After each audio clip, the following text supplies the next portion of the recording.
নাম তার রাফি। ছোট একটি গ্রামে জন্ম তার। বাবাকে ছোটবেলায় হারানোর পর পরিবারের দায়িত্ব কাঁধে এসে পড়ে। দিনভর খেটে বেড়ালেও জীবনের সমস্যাগুলো তাকে ছাড়ত না। সংসারের অভাব, মানুষজনের অবহেলা আর নিজের ভেতরের হতাশা তাকে একসময় গভীর ক্লান্ত করে তোলে। মনে হতে লাগল জীবন যেন তার বিরুদ্ধে দাঁড়িয়ে আছে। একদিন গ্রামের এক বৃদ্ধ লোক তাকে বলল, বনের গভীরে এক সাধু থাকেন। মানুষ বলে তিনি কারু মুখে কথা বলেন না, কিন্তু তার নীরব শিক্ষাতে বহু মানুষ পথ খুঁজে পেয়েছে। রাফির মনে কৌতূহল জন্মাল। ভাবল, হয়তো জীবনের অন্ধকার থেকে বের হওয়ার একটা উপায় খুঁজে পাবে। পরদিন সকালে সে পথে বেরিয়ে পড়ল। 2 ঘন্টা হাঁটার পর সে পৌঁছল একটি শান্ত নির্জন স্থানে।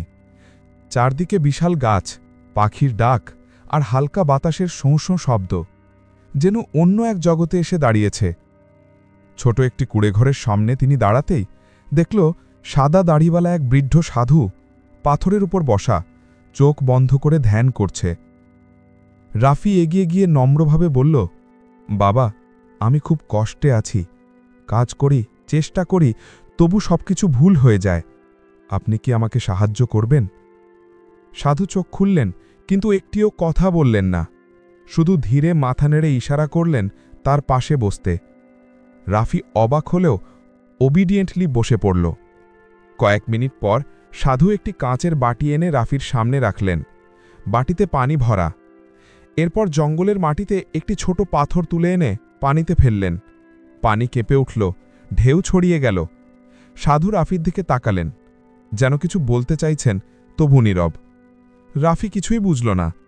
আবার কিছুক্ষণ পর সাধু আরেকটি পাথর তুলে আনলেন। এবার সেই পাথরটি রাফির হাতে দিলেন এবং ইশারায় বুঝালেন তাকে পানিতে ফেলতে। রাফি পাথর ফেলল, আবারও ঢেউ উঠল। কিছুক্ষণ পর স্থির হল। হঠাৎ সাধু তার চোখের দিকে স্থির দৃষ্টিতে তাকালেন।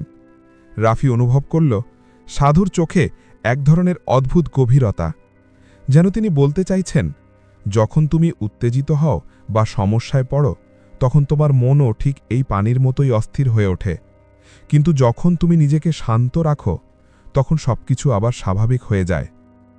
সাধু ধীরে তার কানে খুব নিচু গলায় শুধু একটি বাক্য বললেন, উত্তরের জন্য নীরবতাকে শোনো। এটাই ছিল তার একমাত্র শব্দ। ঘণ্টার পর ঘণ্টা রাফি সেখানে বসে রইল। তার চারপাশের প্রতিটি শব্দ, পাতার দোলা, বাতাসের ছোঁয়া, পাখির ডাক এমনভাবে অনুভব করতে লাগল যেন প্রথমবারের মতো এগুলো শুনছে। ধীরে ধীরে তার মন থেকে উদ্বেগের কুয়াশা সরে যেতে লাগল।